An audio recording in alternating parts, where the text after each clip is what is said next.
My parents kicked me out for being atheist. Now they demand I fund my brother's seminary school after he got expelled for assault. My father was standing on my porch at 7:13 a.m. on a Saturday morning, his fist raised to knock again, and I could see through the window that my mother was crying in the car behind him. Not the kind of crying that comes from sadness, the performative kind she'd always used when she wanted something. I opened the door before he could knock, still in my boxers and a t-shirt, and Dad pushed past me into my living room without asking. He was wearing his church suit, the expensive one he saved for Easter and Christmas. "We need to talk about your brother," he said, and his voice had that edge I remembered from when I was 17. The tone that meant I'd already disappointed him before the conversation even started. Mom came in behind him, dabbing at her eyes with a tissue, and I noticed she was also dressed up. Sunday clothes on a Saturday. They'd planned this. Whatever this was, they'd coordinated outfits and timing and probably rehearsed their lines in the car on the way over. I'd been living in this house for 3 years, a small 2-bedroom I'd bought with the signing bonus from my software engineering job. I was 26 years old, made 6 figures, and hadn't spoken to my parents in 9 years. Not since the night they'd driven me to Aunt Kelly's house with a garbage bag full of my clothes and told her I was her problem now. I'd been 17, a senior in high school, and my crime had been telling them over dinner that I didn't believe in God anymore, that I'd been faking it at church for 2 years because I was scared to tell them the truth. Dad had called me a demon. Mom had said I was breaking her heart, that she'd failed as a mother. My younger brother, Caleb, who was 15 at the time, had watched from the stairs while they packed my things. He'd looked relieved. One less person competing for their approval. They hadn't contacted me for my high school graduation, hadn't called when I got into college on a full scholarship, hadn't shown up when I graduated with honors. I'd built an entire life without them, and now they were in my living room, ruining my Saturday morning. "What about Caleb?" I said, not moving from the doorway. Dad sat on my couch like he owned it, his hands clasped between his knees in what I recognized as his prayer position. "He's been going through a difficult time. The seminary has been very challenging for him, spiritually and academically. He's struggled to find his place there." Mom sat next to him, and the tissue was gone now, replaced by her determined face, the one that meant she was about to ask for something unreasonable. "He needs our help, Ethan. He needs financial support to continue his education, and we're simply not in a position to provide it right now." I stared at them. 9 years of silence, and this was what brought them to my door. Money. "Caleb's in seminary school?" I said. The last I'd heard through Aunt Kelly's occasional updates, he'd been studying business at a Christian college. "He had a calling," Dad said, and his voice swelled with pride. 3 years ago, God spoke to him, told him to dedicate his life to ministry. He's been at Covenant Theological Seminary in St. Louis ever since. "Good for him," I said. "I still don't understand what this has to do with me." Mom's face tightened. "The seminary is very expensive. $58,000 per year for tuition, housing, and fees. We've been covering it through a combination of savings and loans, but we've reached our limit. The banks won't extend us any more credit." I did the math in my head. 3 years at $58,000 annually. That was over $170,000 they'd spent on Caleb's religious education. Meanwhile, they'd kicked me out for losing faith and refused to help with a single dollar of my college expenses. "So get him to take out student loans," I said. "He's an adult." Dad's jaw tightened in that way that used to terrify me as a kid. "We've prayed about this. The Lord has made it clear that Caleb is meant to finish his education debt-free so he can go into ministry without financial burdens. We believe God has blessed you financially for this purpose." I laughed. Actually laughed. "You think God gave me a successful career so I could fund Caleb's seminary? The same God you said I'd rejected? That God?" "Don't be blasphemous," Mom snapped. "We're trying to help your brother. This isn't about the past. This is about family." "Family," I repeated. "Is that what we are? Because the last time I checked, family doesn't throw 17-year-olds out on the street for having different beliefs." Dad stood up, and I could see the familiar anger building behind his eyes. "You made your choice. You chose to reject everything we taught you, everything we believed in. We couldn't have that influence in our home, Not with Caleb still impressionable. We did what we had to do. And now you want me to pay for it, I said. How much? Mom brightened slightly. Caleb has 2 more years left. If you could cover tuition and housing for both years, that would be $116,000. We could work out a payment plan, perhaps monthly installments. No, I said. The word came out flat and final. Dad's face went red. Excuse me? No, I'm not giving you $116,000. I'm not giving you 116 cents. Get out of my house.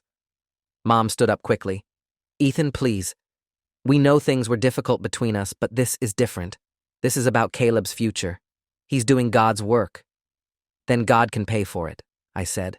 I walked to the front door and opened it. I mean it. Get out. They exchanged a look, some kind of wordless communication I didn't understand. Then Dad walked to the door slowly, stopping inches from my face. You're making a mistake. Family is supposed to help each other. You should have remembered that 9 years ago, I said.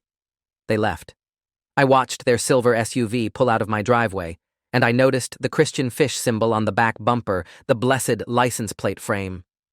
I closed the door and stood in my living room, my hands shaking with adrenaline and old rage.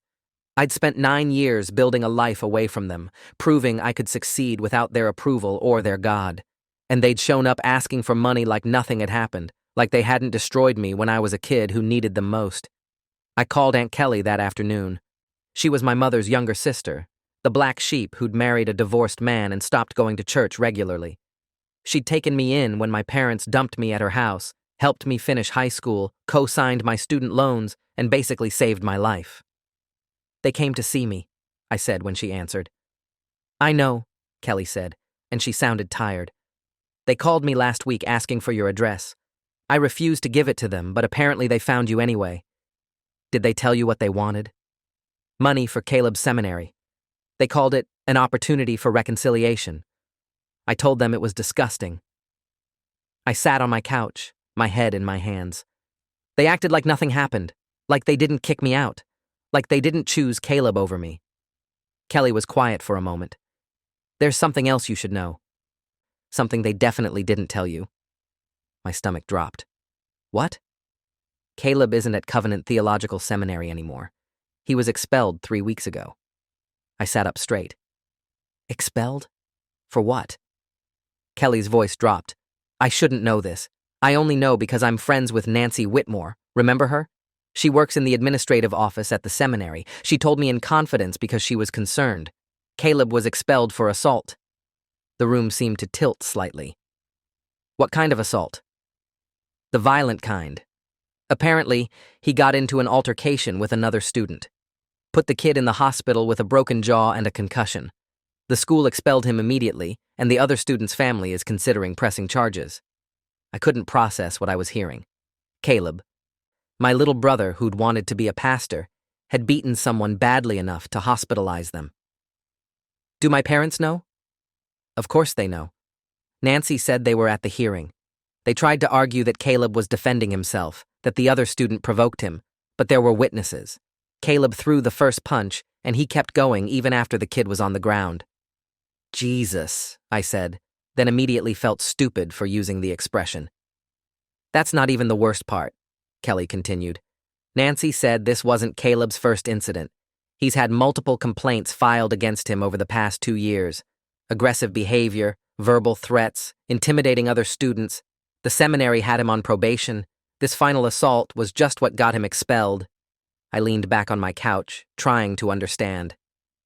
So they came here asking me to pay for his education, knowing he'd been kicked out. What were they actually asking for? I'd guess they want money to get him into another seminary. There are schools that are less selective, places that might accept him despite the expulsion. But they're expensive, and without the scholarships and financial aid Covenant was providing, it would be entirely out of pocket. They're insane, I said. They threw me out for not believing in God, and now they want me to fund their violent son's religious education. That's about the size of it, Kelly agreed. I spent the rest of that day doing what I do best. Research. I'm a software engineer. I solve problems by gathering information, analyzing patterns, and building solutions. If my parents wanted money for Caleb, I needed to understand exactly what I was dealing with. I started with the seminary's website. Covenant Theological Seminary was a prestigious school affiliated with a major Protestant denomination. Their code of conduct was extensive and publicly available. I downloaded the entire student handbook and started reading. The expulsion policy was clear. Students could be immediately expelled for acts of violence, threats, harassment, or behavior that endangers the safety of the community. Expulsions were reviewed by a disciplinary board that included faculty, administrators, and a student representative. The decision could be appealed, but only if new evidence emerged. I searched for news articles about incidents at the seminary. Nothing. Religious schools were often good at keeping scandals quiet, especially ones involving violence. Bad publicity meant fewer donations and enrollment applications. But Kelly's friend Nancy had mentioned police. If Caleb had assaulted someone badly enough to break their jaw, there had to be a police report. I have a friend from college, Marcus. Wait, I need a different name. I have a friend from college, Trevor Ashton, who works as a paralegal at a law firm in St. Louis. I'd helped him debug his firm's document management system last year, and he owed me a favor. I sent him a text. Need information about an assault at Covenant Theological Seminary about 3 weeks ago. Victim with broken jaw and concussion. Can you access police reports? Trevor responded an hour later. Give me a name and I'll see what I can find. I gave him Caleb's full name and approximate date. By Sunday evening, Trevor had sent me a PDF. The police report was dated 3 weeks prior. Officer Danielle Reeves had responded to a 911 call from the seminary at 9:34 p.m. The victim was listed as Isaac Montgomery, age 24. The report described a physical altercation in the seminary dormitory common area. Multiple witnesses reported that Caleb had initiated the fight after an argument about biblical interpretation. Isaac had suffered a fractured jaw requiring surgical repair, a concussion, bruised ribs, and lacerations requiring stitches. He'd been transported to the hospital by ambulance. Caleb had been questioned at the scene. He'd claimed self-defense, stating that Isaac had provoked him with heretical statements about Scripture. The witnesses contradicted this account. According to them, Isaac had been calmly discussing theological differences when Caleb had become increasingly agitated, ultimately standing up and punching Isaac in the face without warning. When Isaac fell, Caleb had continued hitting him until other students pulled him off. The report noted that Caleb had been uncooperative and combative with police, refusing to provide a statement without his parents present. No charges had been filed at the time of the report, pending the victim's decision about whether to pursue prosecution. I read the report 3 times, my hands shaking. This wasn't a fight. This wasn't 2 people losing their tempers. This was my brother beating someone unconscious because he disagreed with their interpretation of the Bible. This was violence, pure and deliberate, and my parents had known about it, covered it up, and then come to my house asking for money without mentioning any of it. Monday morning, I called my office and told them I needed to work from home for a few days. I'm a senior developer, I set my own schedule, and nobody questioned it. I spent the day building a more complete picture. I found Isaac Montgomery on social media. His most recent post was from 2 weeks ago, a photo of him in a hospital bed with his jaw wired shut. The caption read, "Long road to recovery ahead. Thank you all for the prayers and support during this difficult time."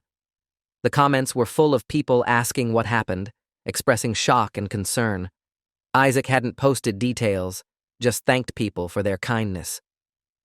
I found his GoFundMe page next. The medical bills were already over $38,000, and that didn't include future surgeries or therapy. The page had raised $6,000 so far. I donated $500 anonymously. Then, I kept digging into Caleb's history. Kelly had mentioned previous incidents at the seminary. If there had been complaints filed against him, there might be records somewhere, even if they weren't public. I reached out to another old friend, Sophie Lang, who worked in higher education administration. She didn't work at Covenant specifically, but she understood how these systems worked. Student complaints are usually kept internal, she told me over the phone. But if there were multiple incidents, there might be documentation with campus security, student counseling, or the dean's office. The problem is accessing those records. They're protected by student privacy laws. What if the student's family requested them? I asked. Parents can request records, but only if the student is a dependent. If Caleb's over 24 or financially independent, your parents wouldn't have access without his consent. Caleb was 24, technically an adult. But I knew my parents. They controlled everything about his life, including his finances. If they'd been paying his tuition, he was almost certainly still listed as their dependent, which meant they could request his disciplinary records if they wanted to, which meant they probably already had copies. I called my parents that night. Dad answered on the third ring. "Ethan," he said, and his voice was guarded. "Have you reconsidered?" "I want to talk about Caleb," I said. "I have some questions about his situation at the seminary." Silence. Then, "What kind of questions?" "I know he was expelled. I know it was for assault. I want to hear your version of what happened before I make any decisions about helping financially." More silence. I could hear him breathing, could almost hear the calculations happening in his head. Finally, "Who told you about the expulsion?" "Does it matter?" "I know. Now I want to hear your side." Dad's voice became defensive. It was a misunderstanding. Caleb was defending his faith against someone who was spreading false teachings. The situation escalated, and the school overreacted. They expelled him without properly investigating what actually happened. "A kid is in the hospital with a broken jaw," I said. "The police report says Caleb beat him while he was on the ground." "That report is biased," Dad snapped. "The officer who wrote it was hostile toward Caleb from the beginning. She didn't want to hear his side of things." "So Caleb didn't break Isaac Montgomery's jaw." The silence this time was heavier. "It was self-defense," Dad said finally. "Isaac was threatening him. Caleb felt he had no choice. Multiple witnesses said Caleb threw the first punch, that he kept hitting Isaac after he was already down. That doesn't sound like self-defense. Those witnesses were Isaac's friends. They were lying to protect him." I took a breath. "Dad, even if everything you're saying is true, Caleb was expelled for assault. What seminary is going to accept him now?" "There are schools that understand these situations. Schools that prioritize spiritual calling over bureaucratic rules. We've already been in contact with a few institutions that are willing to consider Caleb's application. But they're expensive. Much more expensive than Covenant. That's why we need your help." "How much?" I asked, already knowing I wouldn't pay regardless of the amount. "Between $150,000 and $200,000 for the remaining 2 years, depending on which school accepts him." I almost laughed. "You want me to pay up to $200,000 so Caleb can become a pastor after he put someone in the hospital?" "He made a mistake," Dad said, and his voice was rising now. "One mistake. Everyone deserves a second chance. Everyone deserves forgiveness.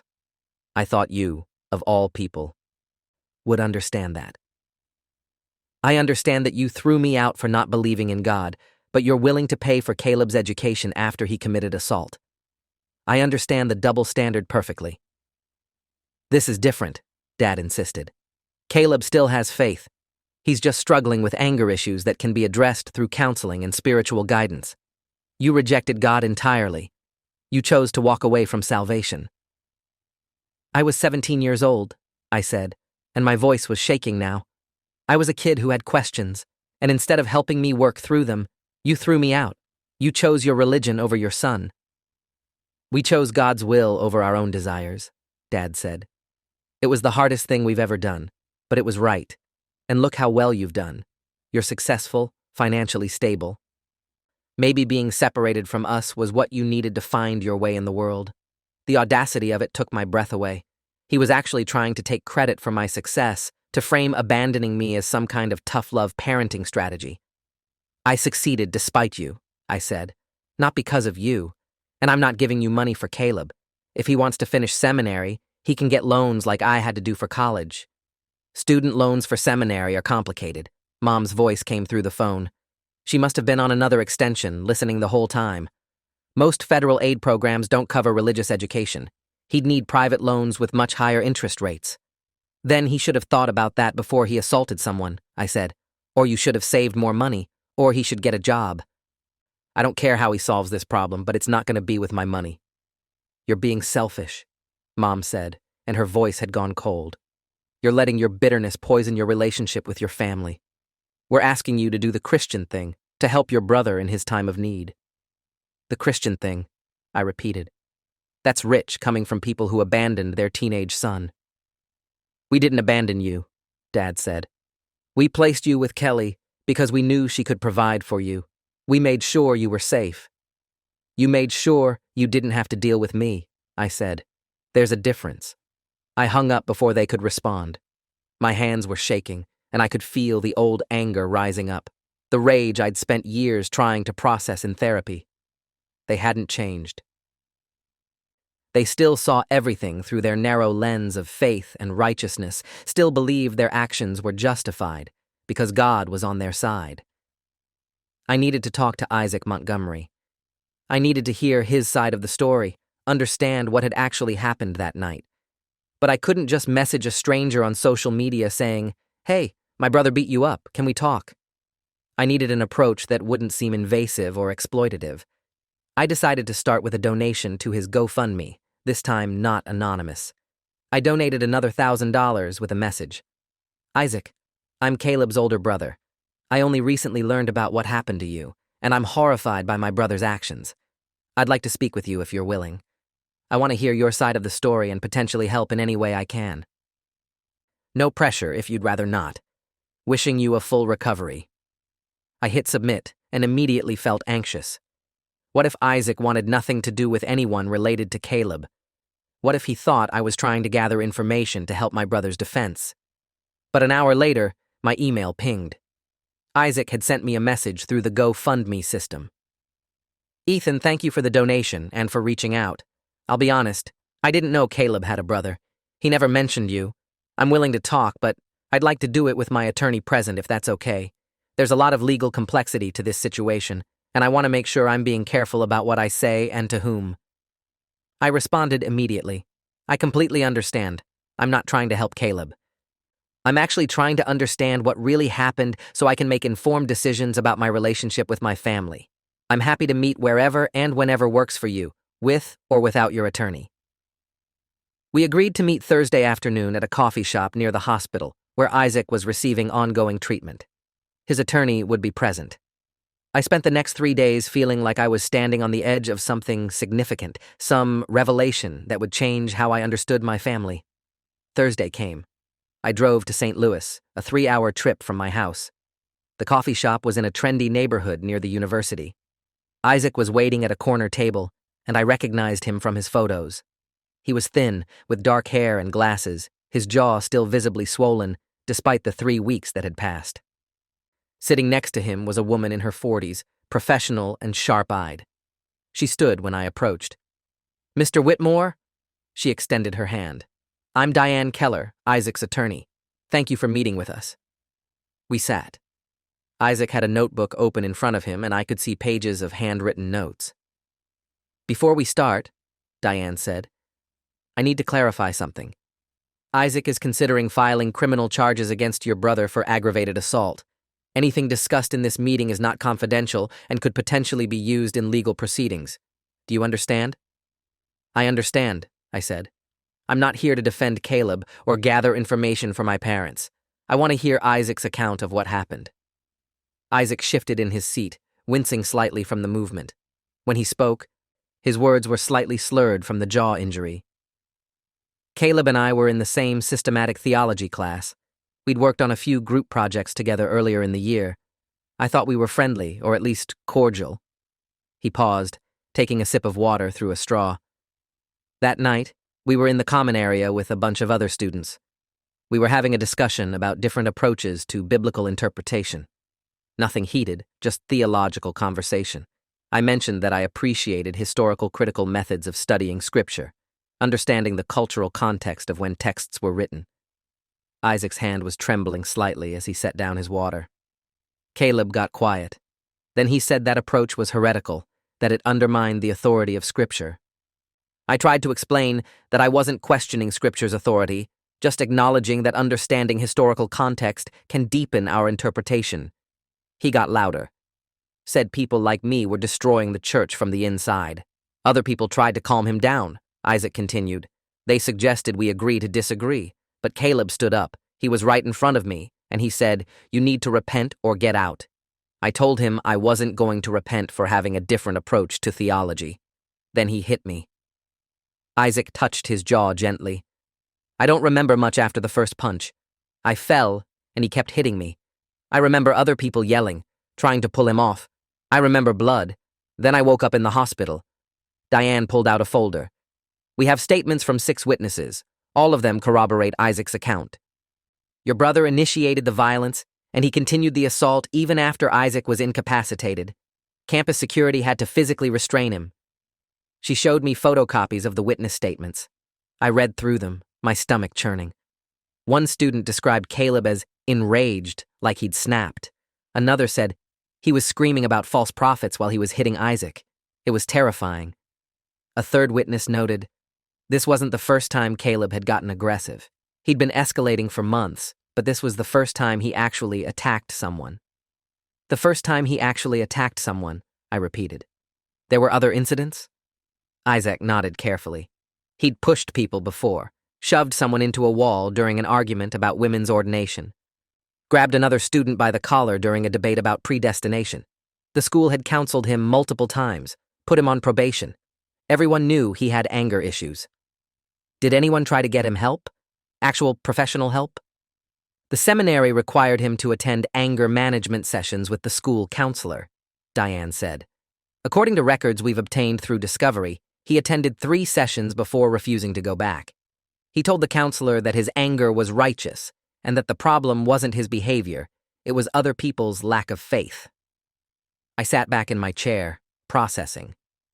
This wasn't a one-time mistake. This was a pattern of violence and refusal to take responsibility. Why haven't you pressed charges? I asked. Isaac and Diane exchanged a look. That's complicated, Diane said. Isaac's medical bills are substantial, over $40,000 so far, and he needs at least 1 more surgery. His insurance covered some of it, but he's facing significant out-of-pocket costs. Additionally, he's had to withdraw from the semester due to his injuries, which means he's lost his scholarship funding and will need to take out loans to complete his degree. Your parents contacted us, Diane continued. Through their own attorney, they offered a settlement, $50,000 in exchange for Isaac agreeing not to press criminal charges and signing a non-disclosure agreement. The pieces clicked into place. They're trying to make this go away. Exactly. And frankly, $50,000 would cover Isaac's medical bills and help with his educational costs. But it would also mean your brother faces no criminal consequences for putting a young man in the hospital. It would mean he's free to go to another seminary and potentially hurt someone else. Isaac spoke, his voice quiet. I don't want to be the reason someone else gets hurt, but I also don't know if I can turn down the money. My family doesn't have the resources to cover my medical bills. I'm already looking at years of debt. I understood his dilemma. Justice versus financial survival. My parents were betting that Isaac would take the money because he had no other choice. What if you didn't have to choose? I said. Both of them looked at me. What if someone else covered your medical bills and educational costs, no strings attached? Would you press charges then? Diane's eyes narrowed. Mr. Whitmore, are you offering to pay Isaac's expenses in exchange for him pursuing criminal charges against your brother? No, I said carefully. I'm offering to pay Isaac's expenses because my brother nearly killed him, and that's the right thing to do. What Isaac chooses to do about pressing charges is entirely up to him. I'm not asking for anything in return. Isaac stared at me. Why would you do that? Caleb's your brother. Caleb's a stranger who happens to share my DNA, I said. I haven't seen him in 9 years. He participated in my parents abandoning me when I was 17, and now he's beaten you badly enough to put you in the hospital, and my parents want me to fund his education so he can become a pastor and potentially hurt more people. That's not something I'm willing to enable. Diane pulled out a legal pad. If you're serious about this offer, we need to discuss terms. Isaac's medical bills are currently $42,000, with an estimated $20,000 more for future treatment. His educational costs for the remaining 3 semesters are approximately $55,000. We're looking at roughly $117,000 total. I'd been doing the math in my head already. It was almost exactly what my parents had asked me to pay for Caleb's seminary. I can do that, I said. I'll need to see documentation of the actual expenses, and I'd want the payments to go directly to providers rather than as a lump sum, but yes, I can cover it. Isaac's eyes filled with tears. I don't understand. You don't know me. No, but I know what it's like to have your life derailed by my family's dysfunction. I can't undo what Caleb did to you, but I can make sure you don't have to choose between justice and financial survival. Diane was writing quickly. I'll draft an agreement. Assuming the expenses are verified and the payment terms are clear, would you want Isaac to pursue criminal charges as a condition of your financial support? No conditions, I said firmly. This is a gift, not a transaction. Isaac decides what to do about charges based on what's right for him, not based on what I want or what my family's pressuring him to do. We spent the next hour going over details. Diane would compile all medical bills and educational expenses, verify them, and send me a total. I'd arrange for payments directly to the hospital, Isaac's seminary, and any other providers. Everything would be documented in a clear agreement that specified I was providing financial support with no strings attached and no expectation of quid pro quo regarding criminal prosecution. Before I left, Isaac grabbed my hand. Thank you, he said, his voice breaking. You have no idea what this means. I drove home that afternoon thinking about the concept of atonement. My parents believed in a God who demanded blood sacrifice for sin, who required payment for wrongdoing. They'd kicked me out because I couldn't accept that theology, but here I was, paying for Caleb's sins anyway, not because I believed in substitutionary atonement, but because it was the right thing to do. 2 days after meeting with Isaac, my mother called. We heard you met with that boy, the one who's claiming Caleb hurt him. Isaac Montgomery, I said. And he's not claiming anything. Caleb beat him badly enough to break his jaw and give him a concussion. There's a police report and 6 witnesses. We're offering to settle with his family, Mom said, ignoring my correction. $50,000 to cover his medical expenses and help him finish school. It's a generous offer. I know about the offer. I also know it comes with an NDA and an agreement not to press charges. That's standard in these situations, Mom said defensively. It protects everyone involved. It protects Caleb, I corrected. It makes sure he faces no consequences for assault. He's already faced consequences. He lost his place at Covenant. He's struggling with the shame and guilt of what happened. He's repented to God. That should be enough. Repenting to God doesn't pay Isaac's medical bills, I said. And it doesn't prevent Caleb from hurting someone else. He won't hurt anyone else. We're getting him help. Real help. Counseling from our pastor and accountability from our church community. I almost laughed. Church accountability didn't stop him before. He was on probation at the seminary. He'd been counseled multiple times. He kept escalating anyway. Because the seminary wasn't the right environment for him, Mom said. They were too liberal, too accepting of false teachings. That's what triggered his anger. He needs to be in a more orthodox environment where people share his values. Mom, listen to yourself. You're blaming the seminary for Caleb beating someone. You're saying it's their fault for being too liberal. You're not holding him accountable at all. I'm his mother, she said, and her voice cracked. I'm supposed to protect him. I'm supposed to help him. That's what mothers do. You were supposed to protect me too, I said quietly. When I was 17 and struggling with faith questions, you were supposed to help me. Instead, you kicked me out. Silence. That was different, Mom finally said. You weren't violent. You weren't in legal trouble. We just couldn't have you in the house undermining Caleb's faith. So, it's okay to abandon a kid who's questioning God, but not okay to hold accountable a kid who's beating people? Stop twisting everything, Mom snapped. We're calling because we want you to stay out of this situation with Isaac. Don't interfere with the settlement. Don't encourage him to press charges. Let us handle this as a family. I am handling it as an individual who wants to do the right thing, I said. And what I do is none of your business. I hung up. My phone rang again immediately. I sent it to voicemail. It rang again. Voicemail again. Then a text from Dad. We need to talk. This is serious.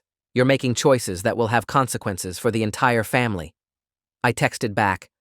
The only consequence I care about is Isaac getting the support he needs and Caleb being held accountable for assault. What you consider family loyalty, I consider enabling an abuser.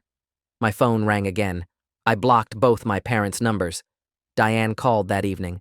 Isaac has decided to press charges. He met with the prosecuting attorney today and gave a full statement. The prosecutor is filing formal charges tomorrow: aggravated assault and battery. How's Isaac doing? I asked. Relieved, Diane said. He's been carrying the weight of this decision for weeks. Your financial support removed the pressure that was making it impossible for him to choose justice. He wanted me to tell you that he's grateful beyond words. Tell him he doesn't need to be grateful. Tell him I hope he recovers fully and has a great career in ministry. Tell him he deserves better than what my brother did to him. The charges were filed on a Friday. By Saturday, my phone was exploding with messages from family members I hadn't heard from in years. Cousins, aunts, uncles, all of them telling me I was destroying Caleb's life, that I was betraying my family, that I'd turned my back on God, and now I was turning my back on blood. Only Aunt Kelly's message was different. I'm proud of you. Your parents raised you better than they know. You're choosing justice over loyalty, and that takes courage. The preliminary hearing was scheduled for 3 weeks out. Diane kept me updated on the process. The prosecutor was treating it as a serious case given the severity of Isaac's injuries and the multiple witnesses. Caleb's attorney, hired by my parents, was arguing self-defense and claiming that Isaac had made provocative statements that justified Caleb's response. It wasn't going well for them. Witnesses kept contradicting the self-defense narrative. Campus security footage showed Caleb approaching Isaac aggressively, not the other way around. Medical records documented injuries consistent with a sustained beating, not a brief altercation. Meanwhile, my parents had launched a campaign.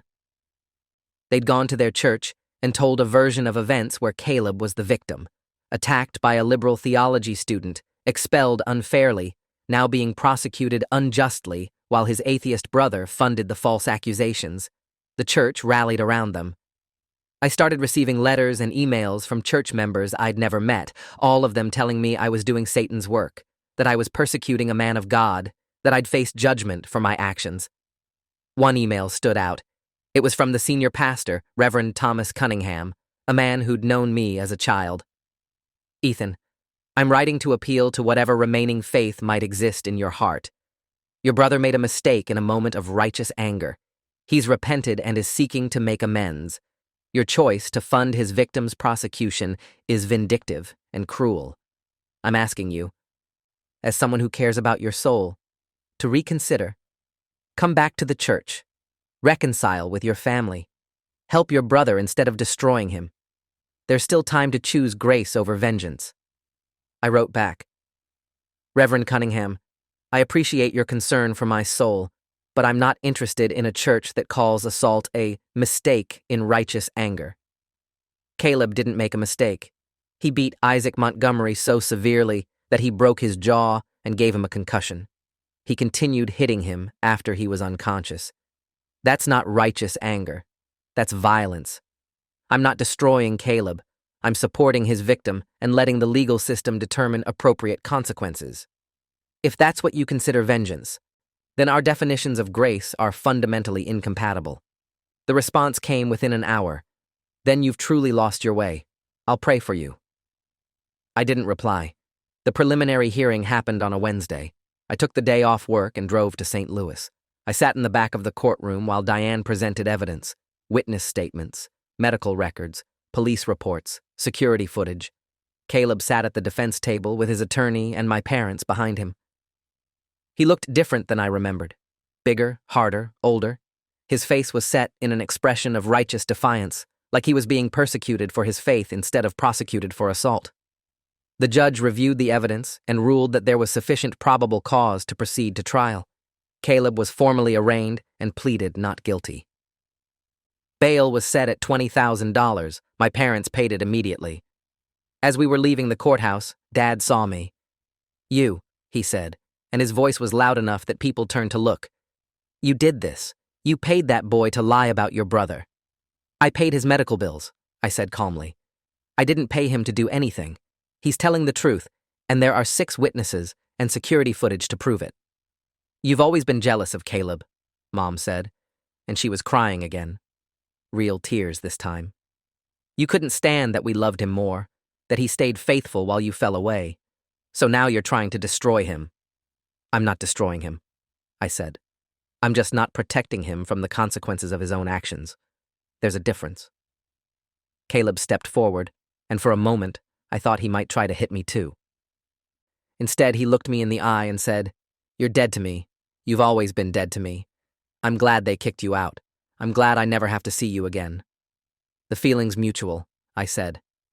Security moved between us before anything could escalate.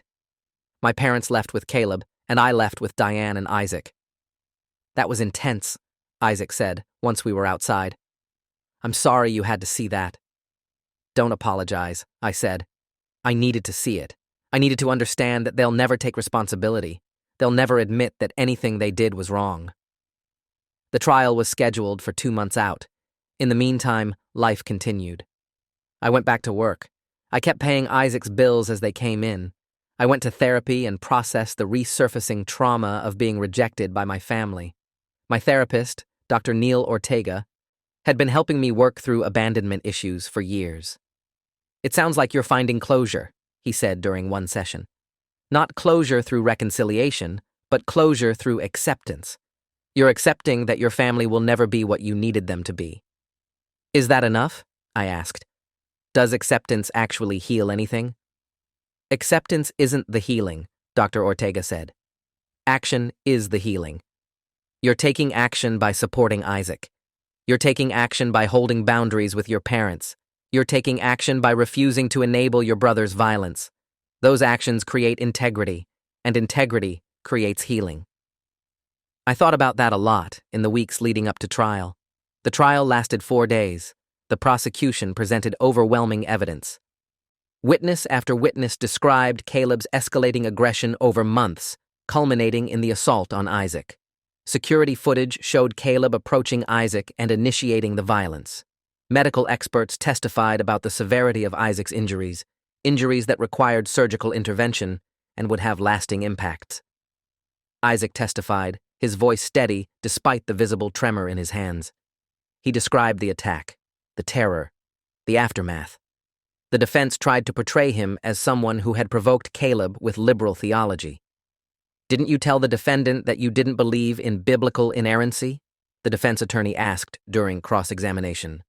"I said I appreciated historical critical methods of studying Scripture," Isaac corrected. "That's not the same as rejecting inerrancy, and even if I had, disagreeing about theology doesn't justify violence."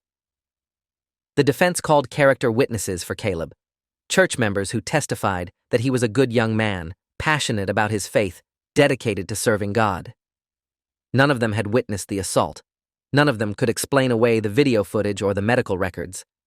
My parents testified that Caleb had been under tremendous stress, that seminary was harder than he'd expected, that he'd been struggling with anxiety and depression. They framed the assault as a mental health crisis, not a character flaw.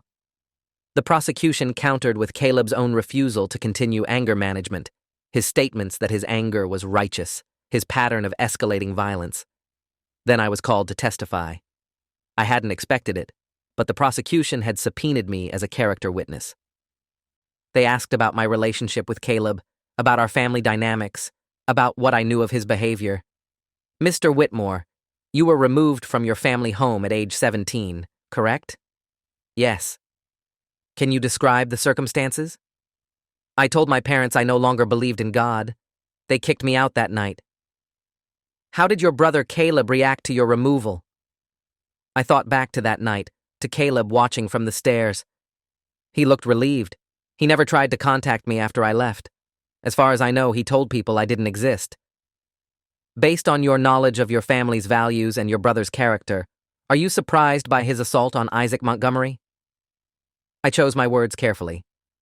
"I'm surprised by the severity, but I'm not surprised that someone raised in an environment where disagreement is treated as betrayal, where questioning is treated as sin, where violence is called righteous as long as it's in God's name, would eventually hurt someone.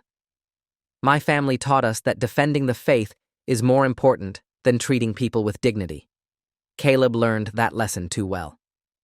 The defense objected. The judge sustained it. But the jury had heard what I said. During cross-examination, the defense attorney tried to paint me as bitter and vindictive. Isn't it true that you've paid all of Mr. Montgomery's expenses specifically to encourage him to prosecute your brother? No, I said. I paid his expenses because my brother put him in the hospital and someone needed to help. Isaac decided to press charges on his own. But you're estranged from your family. You have every reason to want to hurt them. I don't want to hurt them, I said. I want my brother to be held accountable for beating someone. There's a difference. The jury deliberated for 6 hours. When they returned, the forewoman read the verdict. Guilty on all counts. Aggravated assault. Battery. Caleb showed no reaction. My parents sobbed. The judge scheduled sentencing for 2 weeks later. I left the courthouse feeling hollow. I'd won, in the sense that justice had been served. But I'd also lost, in the sense that this was my family, and they'd chosen their delusions over reality until the very end. Sentencing happened on a Thursday morning. Isaac gave a victim impact statement, describing the ongoing physical pain, the psychological trauma, the lost opportunities. I wanted to be a pastor, he said. I still do, but I'm afraid now. I'm afraid of angry people, of theological disagreements, of situations that might escalate. Caleb Whitmore took more than my physical health. He took my sense of safety in a community that's supposed to be about love. My parents gave statements asking for leniency, describing Caleb as a good person who'd made one mistake. The judge listened to everything. Then he spoke. Mr. Whitmore, you committed a serious act of violence against someone who posed no threat to you. You did so in a place of learning and spiritual formation, and you've shown no genuine remorse. Your statements to the court have focused on your own struggles and stress, not on the harm you caused.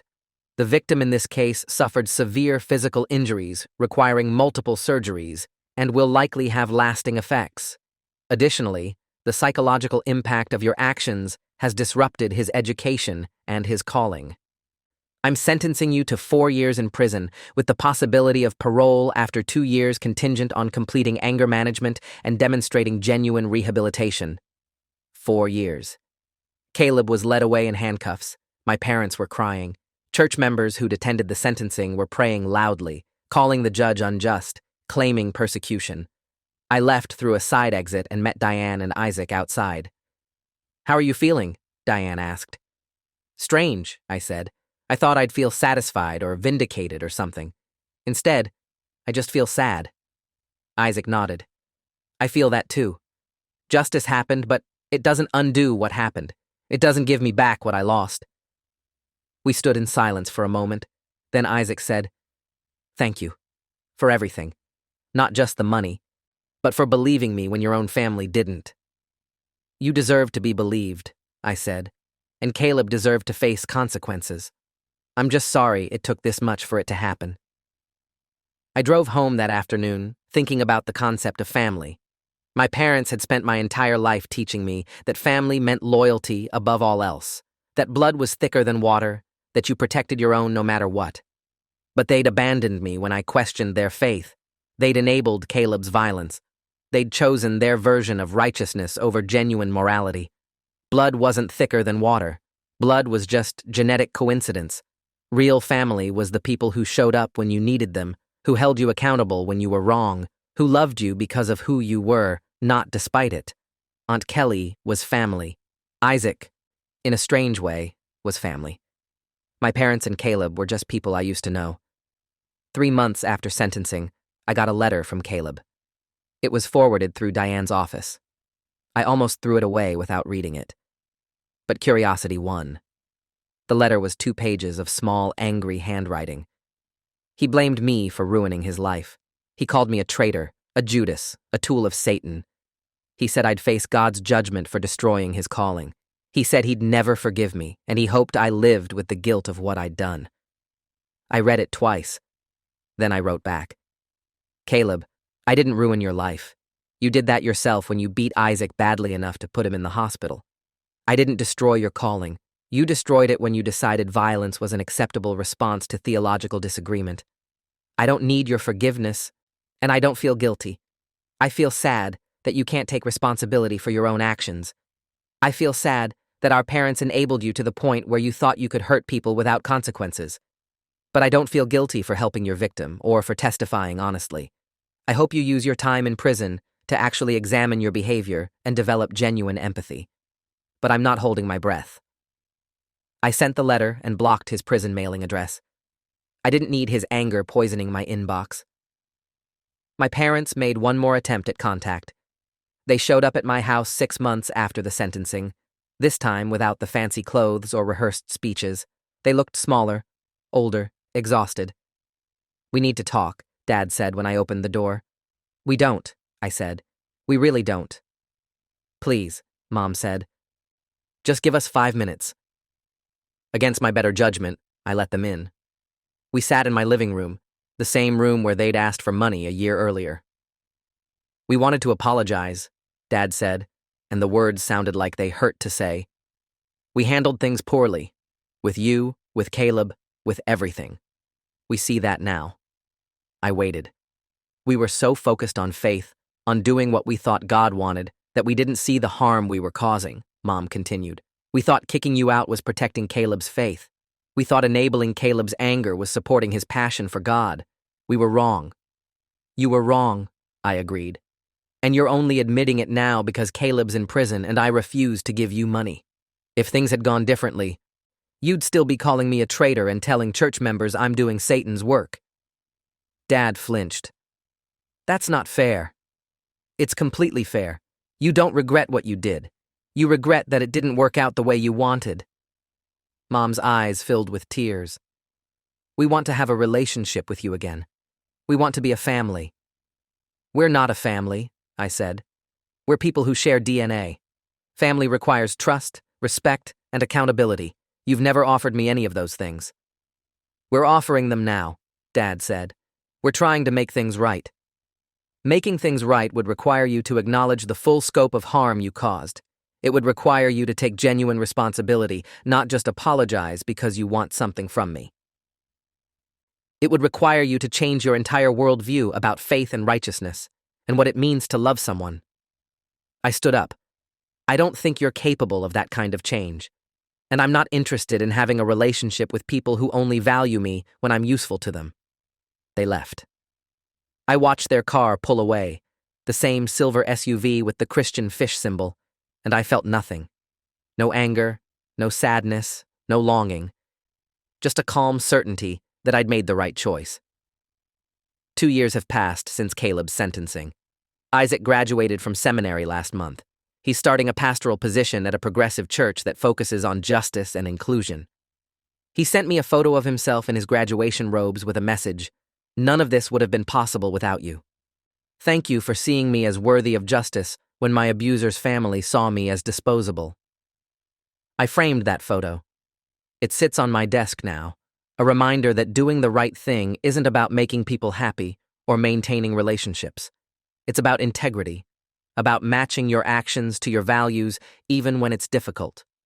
Caleb's up for parole next year. I doubt he'll get it. The prison reports show he's been uncooperative with counseling and still maintains that he was justified in what he did. My parents visit him regularly and have started a campaign to get his sentence reduced. I'm not involved. I'm 31 now.